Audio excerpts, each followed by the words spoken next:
All right, Alexander, let's talk about the situation in Ukraine, in Kiev. The palace intrigue continues.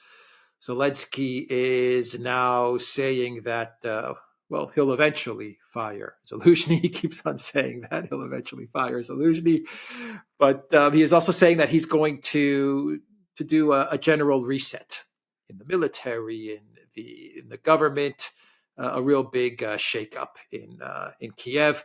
Um, logically, this is where all of this was going to lead to, because you can't get rid of Zelensky, who had a lot of support in the military and in the administration in Kiev, without getting rid of everybody who supported him. And if you are going to put a person in like Budanov, you are going to have to clear the deck of any Zelensky loyalists. I mean, this is obvious. So this is Zelensky's latest statement with regards to what he's planning to do in his administration. If you are investing in Project Ukraine, if you're the United States or the European Union, this obviously is not a good sign of what's going on with your proxy war against Russia. And of course, we also have news of a collapsing front in Avdiivka, both from Russian and Ukrainian media sources. They are saying that the Russian military is within the city limits of Avdiivka, and the Ukraine military is indeed collapsing and will either have to surrender, face annihilation, or have to pull out of Avdiivka. Another bad sign for the Zelensky regime with regards to its NATO sponsors. Anyway, what is the situation in Ukraine? Well, I think the first thing to say is that President Zelensky's position is looking more precarious by the day. Now, we started last week on Monday with this meeting between Zelensky and Zelensky, in which Zelensky basically said, I want you to leave, and asked for Zelensky's resignation, and Zelensky refused to resign, which is astonishing. I mean, again, we should not overlook how bizarre it is when the commander-in-chief can't get a subordinate to accept a resignation request, despite the fact that there's clearly no trust between the commander-in-chief and this subordinate in the middle of a war. It's astonishing. It's an act of defiance bordering on rebellion. But anyway, Zelensky said, I'm not going. If you want to sack me, just go ahead and try. So Zelensky has then spent the rest of the week trying to find ways to do it. We're told by CNN last week he was going to do it on Friday. Then we were hearing that it might happen on Saturday. Today is Monday, and it hasn't as of yet happened. Maybe at some point it will, who knows? But, it hasn't yet happened. In the meantime, both men have been going to the media. Zelensky's given a big, written an op-ed somewhere. I don't remember where. I think it might even have been CNN, actually, in which, he spoke again about, he likes to sort of give these philosophical, intellectual discussions about the war, which have no relevance to the real situation on the ground that we will come to. But, talked about, we need to upgrade our military operations to an entirely new technological level, all that kind of woolly stuff that people take far too seriously, in my opinion, when it comes to Zelensky. It's simply a way of him saying, I am still here. And then there's a photograph released of him with one of the top people in right sector, which basically tells you, I got the backing of these people. I think, by the way, that is Dmitry Yarosh, but it's difficult for me to be sure looking at the photo. So that's Zelensky. And then, of course, Zelensky comes and gives his own interview to the Italian media. And again, as is always the way with Zelensky, he retreats into grandiosity and with a touch of megalomania. Oh, I'm going to create this huge new reorganization of everything. I'm going to carry out a massive refit because we need to restructure completely in order to win the war. and I'm the person who knows how to do that. So both of these media contributions are obviously part of the game, this battle that is now going on between Zelensky and Zelensky. But both of them, to my mind, show their limitations, because Zelensky isn't being frank about the situation on the battlefields. Even though he's the overall commander, he retreats into abstractions. And of course, Zelensky isn't being frank about the political crisis in Kiev and the situation on the battlefields. He retreats into grandiosity. And then, of course, Zelensky tries to follow up by going to the front. He's supposed to have visited Ukrainian troops in this village of Rabotino that has been fought over so intensely. This time, I gather, even some Ukrainians are skeptical, that they think the whole thing might have been staged. I'm not going to waste time trying to debate that. But as you rightly say, the battle between these two men continues.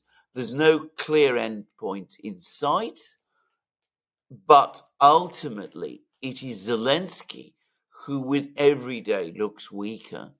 And in the meantime, even as these two people spend their time debating and arguing with each other and playing their game of political chess with each other, the actual situation on the battlefronts is collapsing.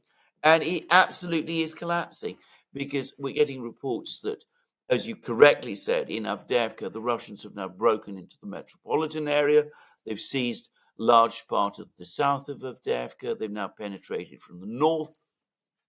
The Ukrainian defenses in Avdiivka looking increasingly disorganized. It's clear that they're being attacked from multiple directions at once. They don't really know what to do.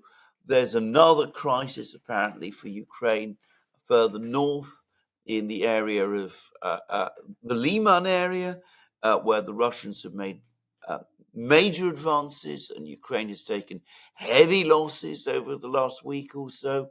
And there's a report now in Forbes that the Russians are preparing some massive advance in the Kupiansk-Kharkiv area, that they've concentrated 40,000 troops, 500 tanks, 600 infantry fighting vehicles, and that the Ukrainians are heavily outnumbered, and not just outnumbered in terms of men, but that they have no artillery, no shells, which puts them in no real position to withstand this enormous Russian advance when it comes. So that's the real crisis. But of course, the leadership in Kiev spending all their time debating and arguing with each other without any clear resolution and without any clear sign of where this conflict is going. And as you rightly say, not good news for those who've invested in Project Ukraine. But despite that, moves both in Brussels and Washington to invest even more in a bankrupt exercise. So the European Union is now going to give, or so it says, Ukraine 55 billion euros over 4 years. The Senate is going to vote on Biden's $61 billion aid request for Ukraine. And there's more talk now about another cunning plan to seize the Russian assets. So all of this coming together, even as the realities on the battlefront are showing an imminent collapse. Yeah, this is looking more like a money grab at this point in time. I mean, even these individuals must realize in Brussels and in DC, they must realize that whatever money they give to Ukraine is lost money. So whatever money they're giving to Ukraine obviously has the purpose of somehow being funneled back into various MIC contracts or projects or think tanks, NGOs, whatever. I mean, there's no question that Ukraine has lost this conflict. There's no question that this money is going to make its way back into the hands and pockets of Brussels and DC. So I mean, what we're seeing here, what is this theater then that we're seeing going on in Kiev? I mean, uh, is this just all about somehow trying to keep this train on the tracks a little bit longer? I mean, Well, is this what this is really all about with regards to the regime in Kiev? yes, I Because the think it money's is. not gonna No, make any difference. no, no. I mean, if it ever really comes, I mean, I should say the 50 billion, 55 billion euros, which is, as I say, over 4 years, is supposed to be for the support of the Ukrainian economy. You know, to pay wages, and to pay salaries, and to pay pensions and that kind of thing. That's the theory of this. The $61 billion request is partly for that. It's also partly to supply more weapons, but weapons now desperately short supply. And Johnson, the Speaker of the House, he's saying that this plan is dead on arrival if it gets to the House. Well, we see if that's true. And the seizure of the Russian assets, the latest scheme, is it's not Ukraine who's going to borrow money using these assets as collateral. It's the United States and the other G7 states. And that I've already discussed why using someone else's property as collateral without their permission, it actually puts you in an even worse legal position, in my opinion, than simply going straightforwardly and seizing the assets. But anyway, that's the latest scheme, and it's coming from Brussels, and it is a straightforward steal. I mean, that is all it would be. And I suspect that at some level, they know that the $61 billion isn't going to get there. It's probably not going to make the difference. And that's why they're now going after the assets again, because as you rightly say, they need the money, and they need the money to be circulating around in order to do all the necessary payoffs to all the necessary people. And coming back to Zelensky and Zaluzhny, again, one shouldn't discount the possibility, in fact, the very strong probability, that ultimately that is what this is all about. Again, it's all about who gets their hands on the funding. Zelensky himself, as has become increasingly clear over the last couple of weeks, is closely aligned with the former president, Petro Poroshenko. And Poroshenko himself is an oligarch. He's part of the corrupt business elite of Ukraine. He must be well aware of the fact that Ukraine is going down. I mean, he clearly is. And of course, he needs funds if Ukraine goes down. And where's he going to get them from? Well, if not from the Americans, at least to some extent from the Europeans. And of course, there's those hundreds of $billions of Russian assets that you want to get your hands on. You concoct a scheme. Remember, if Ukraine is completely overrun by the Russians, you get all of these people. They set up a government in exile in, say, London. And of course, the West can continue to fund them by giving them a share of these Russian assets. Yeah, the money won't end. The money A won't government end. in exile, whether it's in London or let's say the outcome is Lviv, I don't know. Let's just say something like that happens. It doesn't matter. Whatever government is in place when Ukraine does collapse, wherever that government may be, there's going to be constant money being poured into those people that are part of this exiled government, whether it's from governments of the collective West, whether it's from think tanks or NGOs or speaking engagements, whatever. It's going to be a profitable business for many years going forward, for many decades going forward. So yeah, Uh, I imagine they all want to position themselves to be part of this government in exile Correct. when it's going to happen. Correct. So, Zelensky will be the chief the chief general. Budanov will continue to run the intelligence operations and the covert operations. We'll be getting lots of stories about successful insurgencies and things like that in Ukraine, much of which could very well, by the way, be largely made up. It often is. As you said, you get the NGOs, you get the speaking engagements, you get the backhanders. Some of that money will find its way back into Washington, where it will go to various lobbying enterprises. It's going to be a very profitable operation for many people for a very, very long time, at the expense, ultimately, of the Western taxpayers, because $300 billion, if that's the actual size of the frozen Russian assets, may sound like a lot, but given how many people we're talking about, and given the needs of these people, or their appetites, if you prefer, they'll probably run through it very fast. Oh yeah, the money's going to disappear very quickly. Absolutely. What's Russia's position in all of this? Well, Would they care? Here's an interesting. Would Russia care if that is the actual end game to all of this? No. A whole ton of money, government in exile, all this stuff. I mean, you would have guys like Budanov who are wanted by the Kremlin for various terrorist activities. So, what's Russia's position in all of this? Well, they will contest it. They're preparing to bring legal case, presumably to the ICJ. I mean, so they will contest it. And by the way, just to say in parenthesis, the Russians have won a string of victories against the Ukrainians in the ICJ over the last couple of days.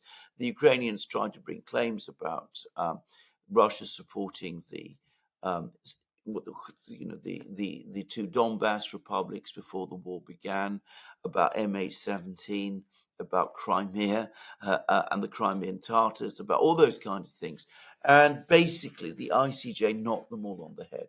It has accepted a case under the Genocide Convention, as I understand it, but it didn't order any interim measures, which suggests that they don't really think that a genocide is happening. Because if there was a genocide happening, you would logically order interim measures, or so I would have thought. But anyway, so the Russians will bring a case about the seized reserves to the ICJ. That will go on for years. In the meantime, the money will be in the West's hands. The Russians, they've already made that money. Again, they've disconnected themselves from the West. They've been disconnected from the West, and they're busy constructing their own financial and trade architecture with the BRICS states. And they'll be able to come along to all the BRICS leaders and say, look what they've done to us. They can just as easily do the same to you. They can do the same to you, Prime Minister Modi, over Kashmir. They can do the same to you, President Xi Jinping, over Taiwan or Xinjiang or wherever you want. They can do the same to you, Saudi Arabia, if they don't like you, over any number of things. So let's all get together and press forward and agree this new trade and financial architecture. And apparently there was a very, very successful meeting, I believe in Kazan in Russia, where all the advanced parties of the BRICS states came together, chaired by Russia now, and they moved forward with this plan to create this new financial and trade architecture. So actually it helps the Russians. They know they'll never get their money back, even if the ICJ in 10 or 15 years makes a decision in their favor. They know perfectly well they're not going to see their money. So in the meantime, the most important thing for them is to get this new architecture of trade and financing together, and these moves the West are taking will assist them with that. And as for governments in exile and insurgencies in Ukraine, I think at the moment the Russians think they can deal with it. Yep. And the financial trust in the institutions in the United States and in Europe is completely destroyed. Well, as even someone like Christine Lagarde apparently understands. I mean, she's been going around telling everybody, for heaven's sake, don't do this thing. The Bundesbank, I am sure, in Germany, is telling the German government the same thing. Don't do this thing. We know that the European Central Bank opposes it because the Financial Times has told us as much. But that's not going to prevent it happening because they're going to go ahead because money, the movement around of money, is now the key to this whole enterprise. There is nothing else left. What a disaster. What a disaster. They always, just a final thought, they always come out with the standard line in the US, the neocons. They always like to say that this is the best investment that they could ever make, fighting Russia, supporting Ukraine. For just 3% of our military annual budget, we have another army fighting Russia, and we're dismantling the Russian military and the Russian economy. The best investment we could ever make, they say. This will be the costliest, most catastrophic investment the United States and the European Union has ever made. Absolutely. This is a historic catastrophe. Absolutely. In every respect, but not for some of the people involved. There'll be an awful lot of people who will come out of this, and they're already very rich, they'll come out even richer. That's the way it always goes. Anyway, all right. TheDuran.locals.com. We are on Rumble, ODYSEE, BitChute, Telegram, Rockfin, and Twitter X. And go to The Duran shop, 15% off all t-shirts. Take care.